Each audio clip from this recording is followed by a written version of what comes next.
생존 우선순위 서바이벌 프라이어리티 2026년 4월 3일자 진행하겠습니다. 구독, 좋아요 부탁드립니다. 오늘의 편집 내용입니다.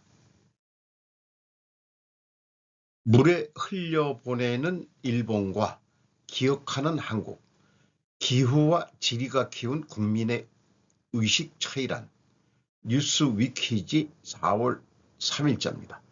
세계가 다시 불안정해지는 지금 지리라는 변하지 않는 현실에서 한일 관계와 국제 정치의 구도를 재검토한다는 취지의 다나카 다카유치라고 일본 경제신문사 편집위원 겸 논설위원의 글입니다.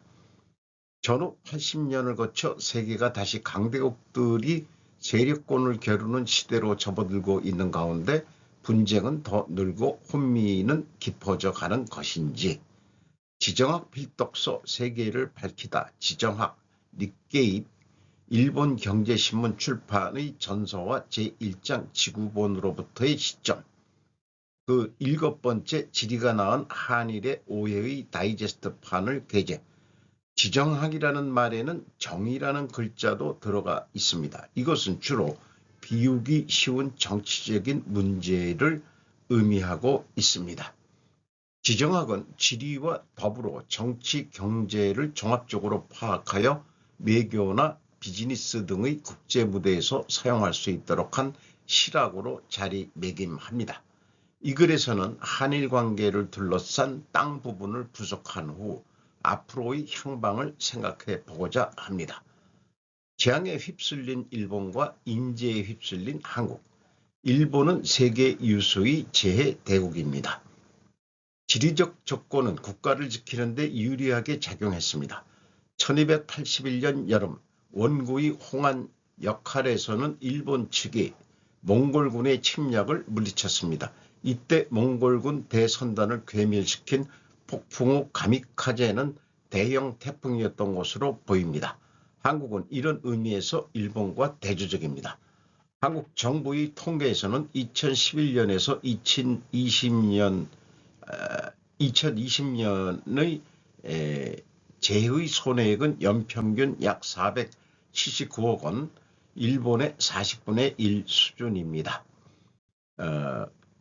지리적으로 태풍에 의한 피해가 적기 때문입니다.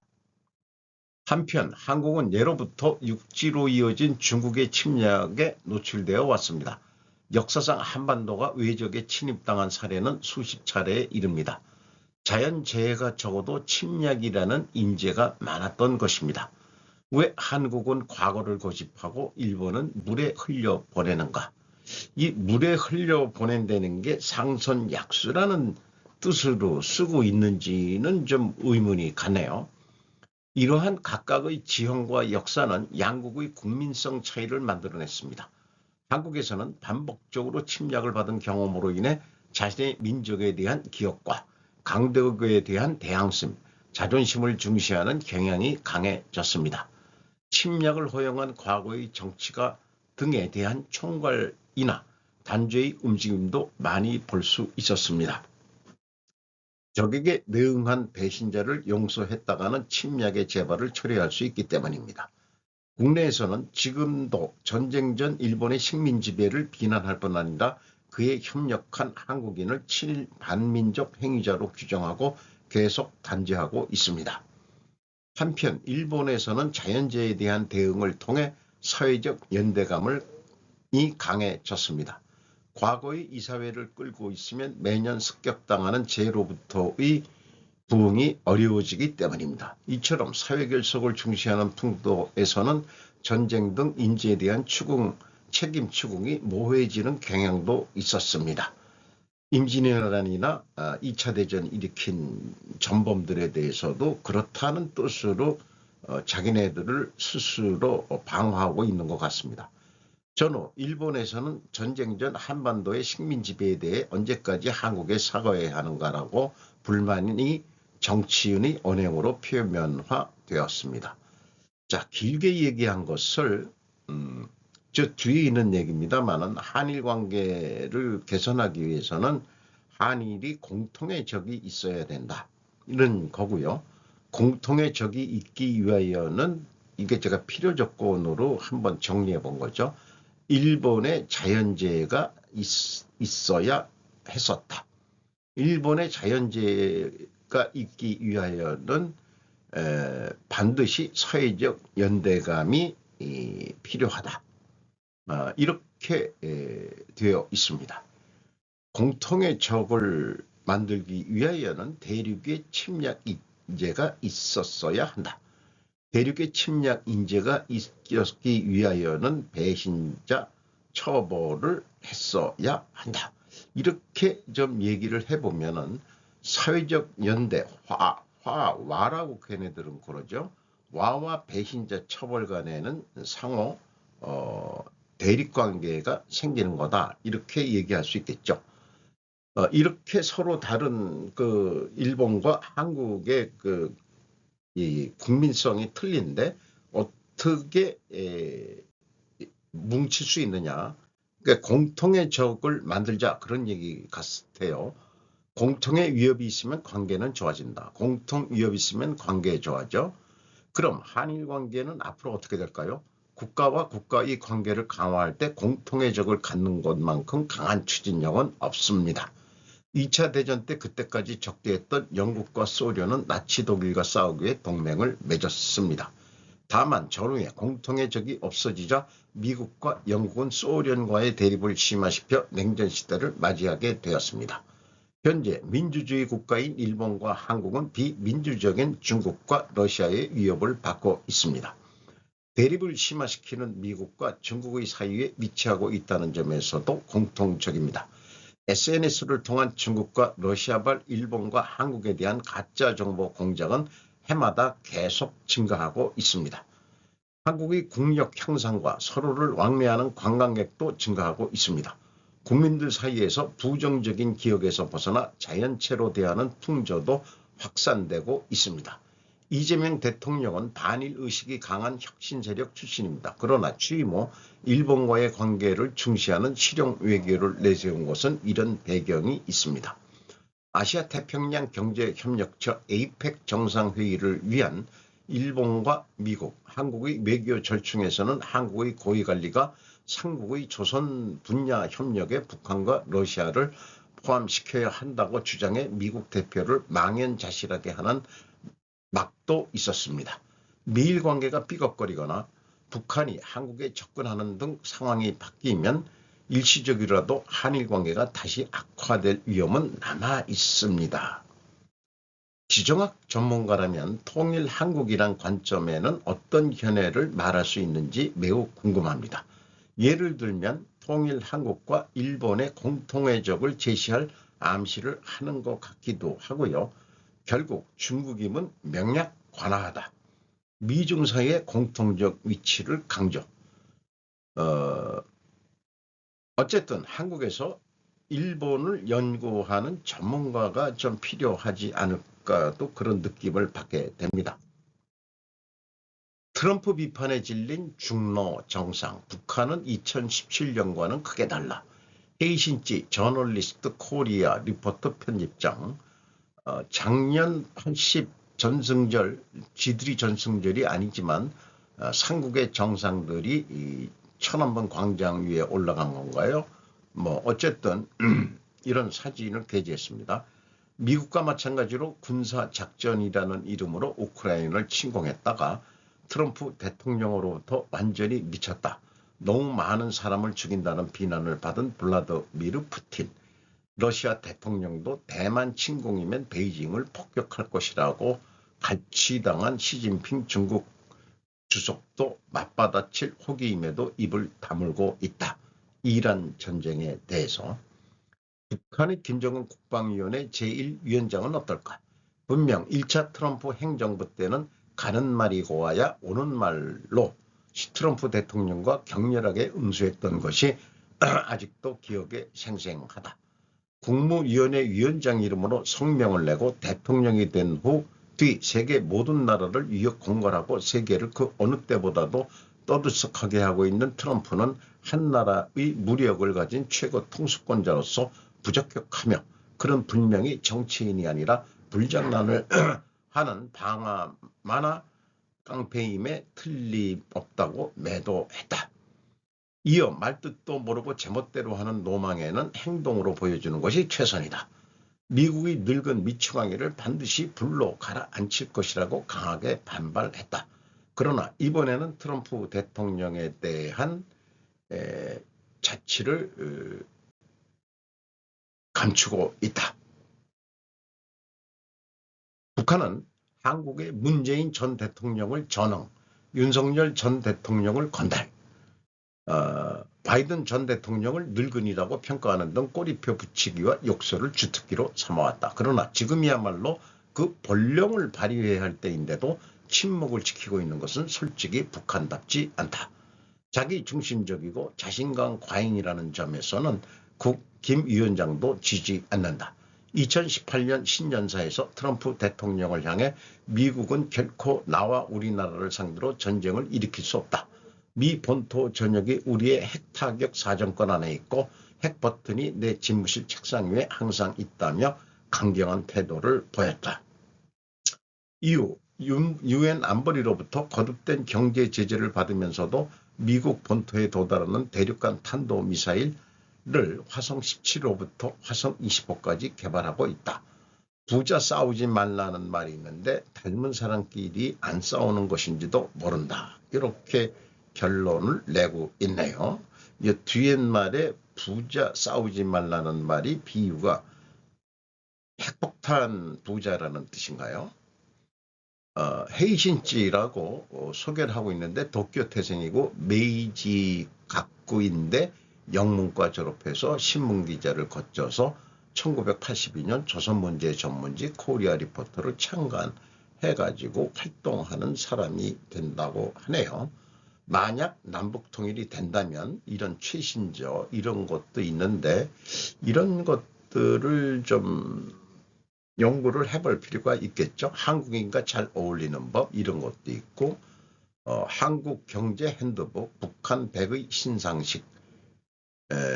신상식 김정은의 북한과 일본 세계가 한눈에 보는 일본인 대통령을 죽이는 나라 한국 제1의 논물 북한과 일본인 뭐 이런 거 좀 관심 만한 책들을 냈네요. 트럼프 향후 2 내지 3주 이란 강하게 타격하겠다는 발언에 유가 다시 급등.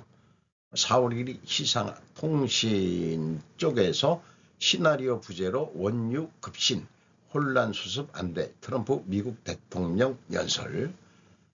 최경미 블로터 2026년 4월 3일 2일 현지 시간 경제전문 매체 CNBC에 따르면 이날 오전 11시 기준 5월물 서부 텍사스 원유 WTI 선물은 전 거래일 대비 약 9% 상승한 $108 수준에 거래됐다.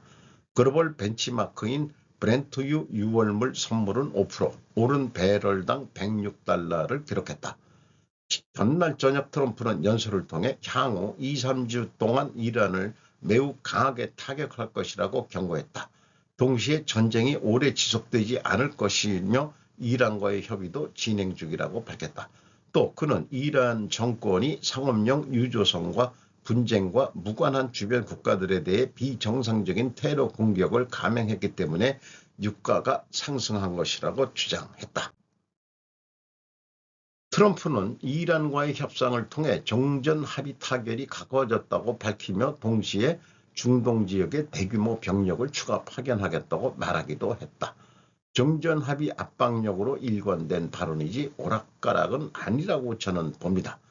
석기 시대로 빈말 아니네 직결하는 미 최강 무기들 김성희 기자가 조선비즈에서 4월 2일 날 보도했던 얘기고 항공모함이 중동으로 향하는 그 동영상을 미군이 공개를 했습니다. 지상군 지원 가능한 공격기 2배 늘려 현존 최강 전자전기도 투입 전망 세 번째 항공모함도 중동에 배치 도널드 트럼프 미국 대통령이 대이란 군사작전 종료 시점을 2, 3주 내로 제시하며 협상이 진행 중이라고 밝힌 가운데 미군이 주요 군사 자산을 잇따라 중동에 배치하고 있다. 미 트럼프 이란 석기 시대행 연설 직후 테헤란 인근 대량 교량 폭격. 현정민 기자가 조선비즈에서 4월 3일 날 보도했는데 도널드 트럼프 미국 대통령이 2일 소셜미디어에 트루스 소셜에 올린 교량 폭파 영상 갈무리 사진도 했습니다. 이것이 다리 모양인데 교량 폭파를 하는 것 동영상인 모양입니다. 미국이 사드를 철수시켜도 아무 상관없다. 이런 제목으로 김정민 국제전략연구소에서 쇼츠로 방송을 했습니다. 중동 사태 장기화된 미 주한미군 사드 패트리어 옮겨갈 가능성, 한미 주한미군 무기 중동으로 차출 협의, 이참에 한국 방공만 국산 장비로 만들 수 있다. 한국이 실패한 인공위성 위에 이성 잔재 회수했다. 우리는 급속히 채울 수 있다. 우린 문제가 없다. 청공 등 우리도 채우고 있다. 주한미군이 철수하는 것은 아니다. 천공 방어율 매우 높다. 천공은 적어도 미사일, 그러나 고고도 미사일까지 만들 수 있다. 방어망 위치는 보안비밀 사항이다. 더 견고해지고 안전해진다. 적중률이 매우 높은 수준이다. 미국 패트리어트 훨씬 약하다. 한국도 콕 집어 도움하는데 백악관은 영상 삭제. 양소연 기자가 뉴스투데이에서 4월 3일 유럽 국가들이 하게 둡시다. 한국도 하라고 하세요. 한국은 도움이 안 되고 있습니다. 대국민 연설 전 미국 트럼프 대통령은 불만을 드러냈습니다. 2, 3주 내에 맹폭격을 하고 또 종전 협상도 하겠다는 그 대국민 연설 전에 한국에 대한 불만을 얘기했다는 거죠. 이번에도 주한미군 숫자를 부풀리면서 얘기했다는데 관세와 안보 관련 후속 협상에서 또 다른 것들을 요구할 수 있다는 우려도 나온다고 게재했습니다. 2만 한 8천 명을 계속 4만 5천 명이라고 그러는데 트럼프 아저씨의 말이 맞다 그러면은 군복을 입고 있는 애들이 2만 8천 명이고 나머지는 정보원들이요. 정보원들 뭔 얘기인지 내 뜻을 못 알아듣는구만. 이렇게 트럼프 아저씨는 생각하는 걸까요? 영국, 이란의 호르무즈 해협 재개를 촉구하기 위해 49개 이상 모였습니다. 질 로리스 AP. 영국은 목요일 40개국 이상의 외교관들이 이란과의 미국 이스라엘 전쟁으로 막힌 중요한 석유 경로인 호르무즈 해협을 재개하도록 테헤란에 압력을 가하는 방법에 대해 회담을 열면서 이란이 세계 경제를 인질로 잡고 있다고 비난했습니다. 미국은 도널드 트럼프 미국 대통령이 수로 확보는 미국의 일이 아니라고 생각한다고 분명히 밝힌 후 열린 가상회의에 참석하지 않았습니다. 41개국은 남극을 제외한 모든 대륙에서 왔으며 이는 연료와 비료 부족과 중동을 훨씬 넘어선 식량 가격 상승을 촉발한 전쟁으로 인한 전 세계적인 진동을 반영한 것입니다. 로이드 리스트 인텔리전스는 목요일 브리핑에서 이란산 원유를 운반하는 제재 회피 유조선이 여전히 지배하고 있는 해협을 통과하는 교통량이 감소했다고 밝혔습니다. 이란이 주요 수로에 대한 초크 홀드를 유지하면서 통과할 수 있는 이란이 계속 작전을 수행하는 모호한 작전이었었다고 합니다. 마크롱 대통령은 목요일 한국을 방문한 자리에서 기자들에게 해협 재개는 잠재적인 휴전 후 협상을 통해 이란과 협력해야만 가능하다고 말했습니다. 프랑스는 가장 격렬한 분쟁 단계가 끝난 후 유럽 및 비유럽 국가들이 참여하는 국제 임무를 추진하여 유조선과 유조선을 수로를 호위하고 있습니다. 영국 정부는 불특정 다수 국가의 군사 계획자들이 다음 주에 만나 전투가 끝나면 보안을 보장하기 위한 방안을 모색할 것이라고 밝혔습니다. 여기에는 잠재적인 지뢰제거 자국과 상업용 선박에 대한 보장이 포함됩니다. 군사 국가로 재편되는 이란, 더 위험한 중동의 북한대나. 이하원 외교안보 에디터가 조선일보에서 보도했습니다. 신정국가서 병영국가로. 미국의 외교안보 전문 매체인 폴린 폴리시는 최근 이란의 미래는 쿠바, 시리아 아니면 북한인가라는 기사를 통해 이런 시나리오를 직접 조명했다. 이란 이슬람 혁명 수비대 IRGC 대원들이 2022년 4월 수도 테헤란에서 열린 국제 쿠두스의 날 기념 행사에서 열을 맞춰 행진하고 있다. 이들의 뒤엔 이란의 중거리 탄도미사일 카이바르 세칸이 배치돼 있다. 쿠두스의 날은 1979년 이슬람 혁명 당시 루훌라 호메인이 이란 최고 지도자가 제정한 종교 기념일로 이슬람력 9번째 달에 치르는 라마단의 마지막 금요일에 열리는 행사이다. 이스라엘의 예루살렘 점령에 항의하고 팔레스타인을 지지하는 의미로 만들어졌다. 쿠두스는 아랍어로 예루살렘을 뜻한다. 리온 게이자 신문 역시 이란이 거대한 북한으로 변할 우려가 있다고 진단했다. 북한은 이미 다수의 미사일과 장사정포로 서울을 사실상 인질 삼고 있다. 이와 유사한 군사 국가가 중동에서 등장해 호르무즈 해협을 인질로 잡게 될 경우 세계에 미치는 영향은 가늠하기 어렵다고 했다. 북한이 동북아에서 한국을 인질로 잡고 억지력을 구축해 온 것처럼 이란 역시 호르무즈 해협을 지렛대로 삼아 세계 경제를 압박하는 구조를 만들 수 있다는 것이다. 실제로 이란은 해협 봉쇄 가능성을 반복적으로 시사하며 국제 유가를 흔들고 있다. 해외 주요 매체들이 이란 공격을 감행한 트럼프 대통령의 오판을 비판하면서 이란이 향후 정상국가로 복귀하기보다 북한과 유사한 군사국가로 변화할 가능성을 제기하는 데 주목할 필요가 있다. 북한과 이란 간 군사적 연결고리. 1980년대 이란 이라크 전쟁 당시 북한은 이란의 스커드 미사일을 지원했고 이를 기반으로 이란은 탄도미사일 개발을 본격화했다. 현재 이란의 샤하브 계열 미사일은 북한의 노동 미사일 계열과 기술적 관련성이 큰 것으로 평가된다. 이러한 상황에서 이란의 북한화는 한국에도 결코 남의 일이 아니다. 북한과 이란 간 군사 협력이 심화될 경우 한반도 안보 환경 역시 직접적인 영향을 받을 수밖에 없다.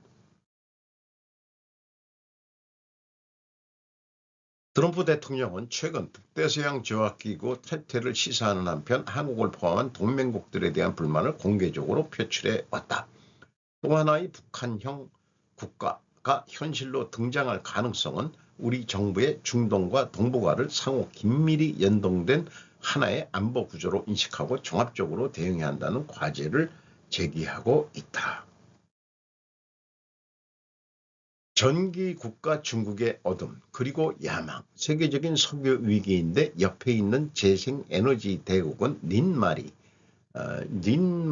이거를 찾아봤더니 미소 짓는다 이런 것 뜻이네요. 야마야 다케시 주프리뉴스. 재생가능 에너지로 세계 톱이 된 중국의 존재는 무시할 수 없게 되었다. 이 나라가 세계의 전기를 좌지우지하는 시대가 눈앞에 물음표도 붙이고 있습니다. 부각된 것은 세계 경제가 아직도 석유에 강하게 의존하고 있다는 현실이다. 전쟁 등 지정학 리스크가 발생하면 에너지 공급은 매우 심하게 불안정해진다. 그런 가운데 세계에서 새삼 높아지고 있는 것은 탈석유의 기운이다. 그 징후는 러시아의 우크라이나 침공이기도 했다. 러시아가 누가 봐도 알 수 있는 불리한 국가가 되자 원래 러시아로부터의 원유 수입에 꽤 의존하고 있던 유럽은 그 의존도를 큰 폭으로 줄여 에너지 안전보장의 이름 아래 재생가능 에너지 이하 재에너지나 ESS 에너지 축전 시스템이라고 하는 거대한 배터리의 투자를 진행시켰다. 세계에서는 어떻게 에코로 발전할 것인가 뿐만 아니라 전기로 움직이는 것인가 아닌가 그 자체가 중시되고 있는 것이다. 무엇을 하든 전기가 필요한 세상 장악. 여기서 생각해야 할 것이 있다. 바로 전기로 움직이는 사회의 기반을 누가 다스릴 것인가다. 아무래도 중국이 세계의 전기 인프라를 잡을 것 같다. 예를 들면 세제에 대해서는 ESS 등의 연구개발의 보조로서 200 공제를 도입했다. 그 덕분인지 최근 10수년 내 태양광 패널, 리튬 전지, ESS, 풍력 더빈, 모터, 초고압 송전 등 전기 인프라용 제품에 대해 중국은 세계 최대 규모의 생산 체제 구축에 성공했다. 예를 들면 ESS에 있어서는 중국세가 세계의 약 90%를 점유율을 차지할 정도가 되었다. 중국은 이제 단순한 제조 대국이 아니라 전기로 움직이는 세계 기반을 공급하는 존재로 변모한 것이다. 중국산 전기 설비가 압도적으로 싸면 어느 나라나 중국산을 선택하게 된다. 이것에 대항할 수 있는 플레이어는 현 시점에서 존재하지 않는다고 말해도 좋을 것이다. 요거 건너뛰고요. 클린 에너지를 지탱하고 있는 것은 단지 중국의 아무렇지도 않은 수법에는 역시 문제가 있다.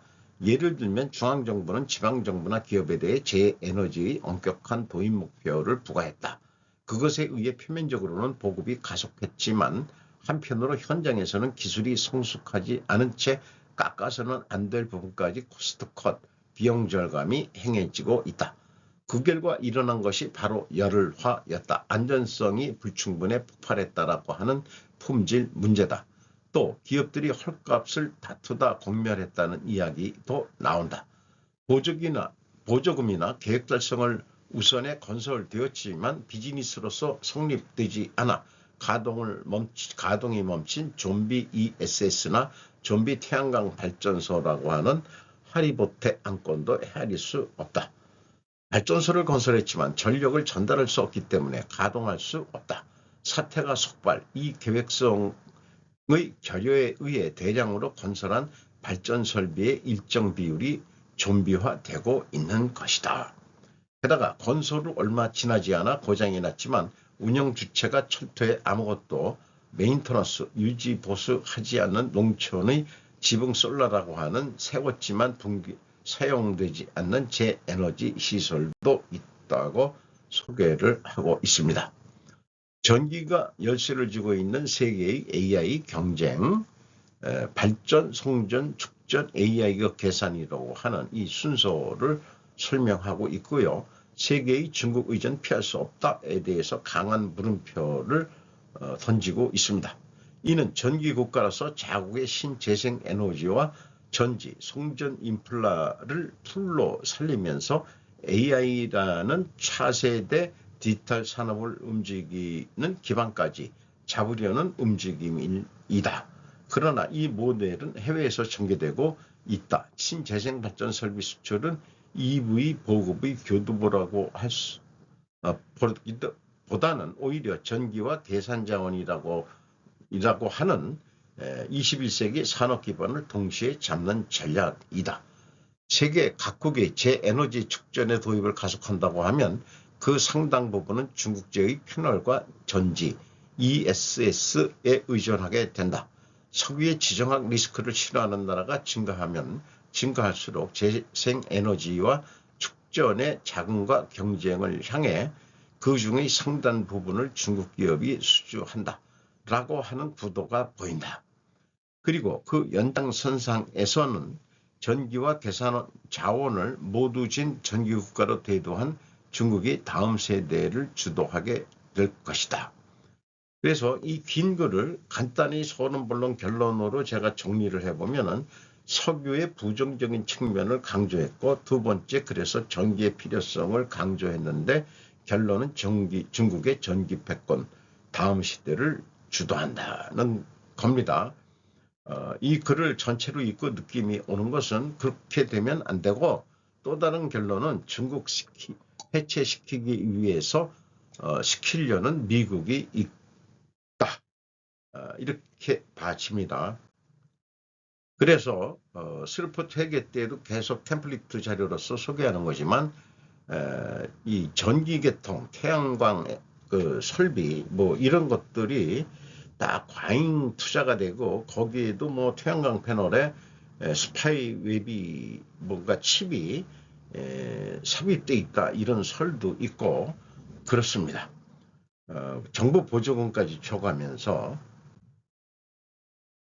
참고적으로 어저께 밤에 카톡으로 문자가 떴더라고요. 소상공인 24 뭐 대상이기 때문에 신청을 하시라고 소상공인 경영안정 바우처 신청 그래서 끙끙거리고 어떻게 했더니 접수가 됐습니다. 그 신청만 됐다는 거예요.